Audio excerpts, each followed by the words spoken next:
नमस्कार दोस्तों, आज की हमारी इस वीडियो में आपका फिर से स्वागत है। आज की हमारी कहानी का शीर्षक है दो बदमाश बच्चे। एक गांव में एक व्यक्ति रहता था। उसका नाम सुखलाल था। सुखलाल बड़ा ही ईमानदार और शरीफ व्यक्ति था। उसकी एक पत्नी और दो बेटे थे। छोटे का नाम गोलू और बड़े का नाम राजू था। सुखलाल का परिवार बड़ा ही सुखी और खुशहाल था। पूरे गांव में सुखलाल की बड़ी इज्जत थी क्योंकि सुखलाल बड़ा ही ईमानदार और शरीफ था। गांव में सभी सुखलाल की ईमानदारी और शरीफी की बातें करते थे। सभी व्यक्ति कहते थे कि मानना पड़ेगा सुखलाल कितना ईमानदार और शरीफ है। आज तक उसने किसी से कोई बहस नहीं की, किसी को चूं तक नहीं बोला। लेकिन दोस्तों, उसके विपरीत सुखलाल के दोनों बेटे छोटू और राजू बड़े बदमाश और बदतमीज थे, दुष्ट प्रवृत्ति के थे। स्कूलों में भी सभी मास्टर उनकी शिकायत किया करते थे। गांव में भी सभी लोग इन दोनों बच्चों की बदनामी किया करते थे क्योंकि यह दोनों बड़े बदमाश और बड़े ही बेहुदा थे।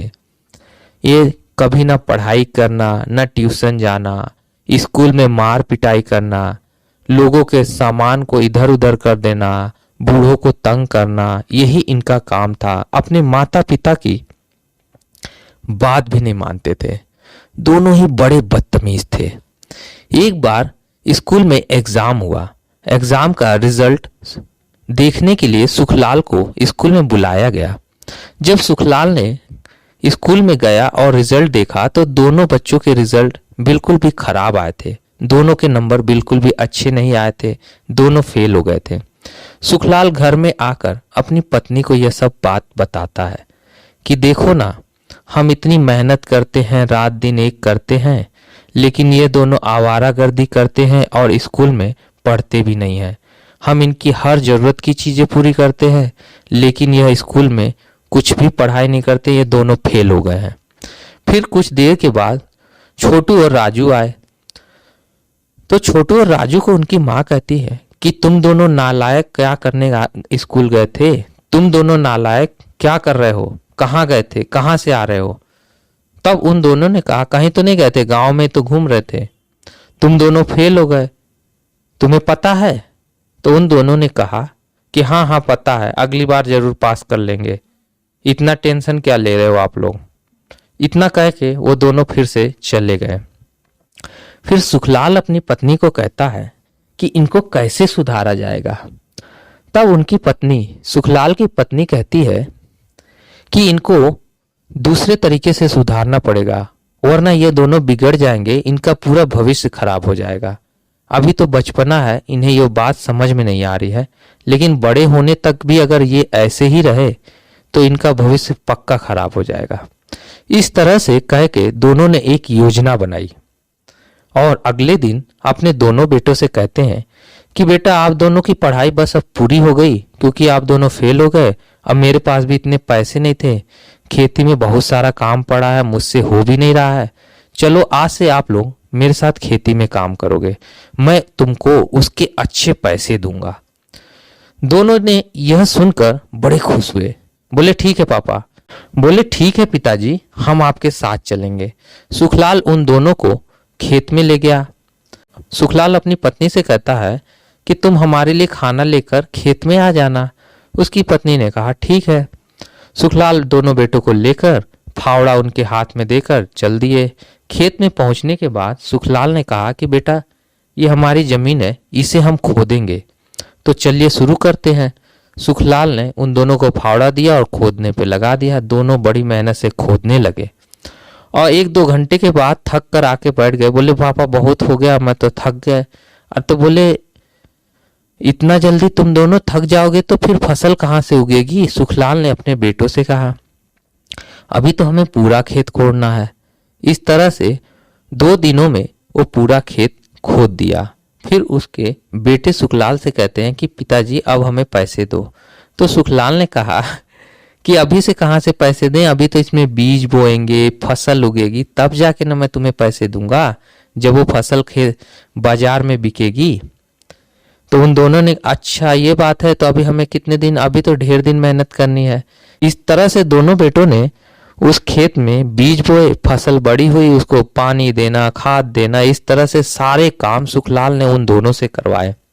फसल बड़ी हुई, फसल भी उग गई, फसल कट भी गई। अब एक दिन सुखलाल और दोनों बेटे मिलकर फसल को बेचने के लिए बाजार में गए। बाजार में जाने के बाद उस साल फसल बहुत अच्छी हुई थी, तो बाजार में फसल के दाम अच्छे नहीं मिले। तो सुखलाल ने औने पौने दामों पर फसल को बेचकर घर आए। तो यह दोनों बेटे एक दूसरे की तरफ मुंह कर उदास बैठे हुए थे। तब सुखलाल कहीं से आता है और कहता है, क्या हुआ, तुम दोनों उदास क्यों बैठे हो? तो दोनों बेटे बोलते हैं, कोई कुछ नहीं पिताजी, हम तो ऐसे ही बैठे हैं। नहीं, कोई बात तो है, मैंने तुम्हें पैसे नहीं दिए इसलिए तो उदास नहीं बैठे हो।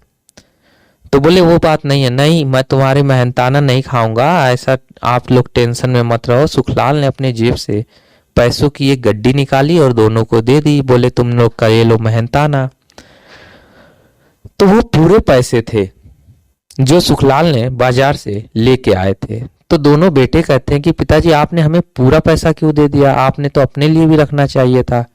तो बेटा बोले हमें तो इतना दाम मिला ही नहीं कि मैं अपने लिए भी रखूं, जो मिला तुम्हारे लिए, मैं वैसे भी तो तुम्हारे लिए कमा रहा हूं, तो ये तुम्हें पैसे देने में मुझे हर्जी क्या है। तब छोटू और राजू कहते कि नहीं पिताजी, आप इतनी मेहनत से दिन रात मेहनत करते हो, माँ भी मैं हमारे लिए दिन रात हमारे लिए मेहनत करती, काम करती है, इतने थोड़े पैसों में आप लोग सभी चीजें हमारे जरूरतों की लाते हैं, पढ़ाई कराते हैं, ट्यूशन भेजते हैं, फिर भी हम आप लोगों की मेहनत की कोई कदर नहीं करते हैं और हम इसे यूं ही बर्बाद कर देते हैं। अब हमें पता चल गया कि मेहनत का क्या फल होता है। इस तरह से दोनों बेटे अपने पिता के पैर को पकड़कर रोने लगे। फिर दोनों उठे और अपनी माँ के पास गए और रोने लगे। फिर सुखलाल और उसकी पत्नी ने दोनों बेटों को चुप कराया और कहा कि बेटा, हम तुम्हें सिखाने के लिए कि तुम्हें पता चले कि कैसे मेहनत करते हैं, किस हिसाब से पैसे आते हैं और उसको यूं ही बर्बाद नहीं करना चाहिए। अब तुम कल से स्कूल जाना और अच्छा से मन लगा के पढ़ाई करना। दोनों ने कहा ठीक है। फिर कुछ दिनों के बाद दोनों बड़े मन लगा के पढ़ने लगे और अच्छे नंबर लाने लगे। सारे गांव में और स्कूलों में भी इन दोनों का नाम हो गया। इस तरह से सुखलाल और उसकी पत्नी ने अपने दोनों बेटों को सबक सिखाया और सही रास्ते पे लाया। उम्मीद है दोस्तों वीडियो आपको पसंद आई हो, तो लाइक और कमेंट जरूर कीजिएगा। दोस्तों मेरे चैनल का वॉच टाइम पूरा हो गया है, सिर्फ सब्सक्राइबर कम है, तो आप लोग से अनुरोध है कि प्लीज मेरे चैनल को सब्सक्राइब कीजिए। उम्मीद है वीडियो आपको पसंद आई हो, तो मिलते हैं अगली वीडियो में, तब तक के लिए धन्यवाद।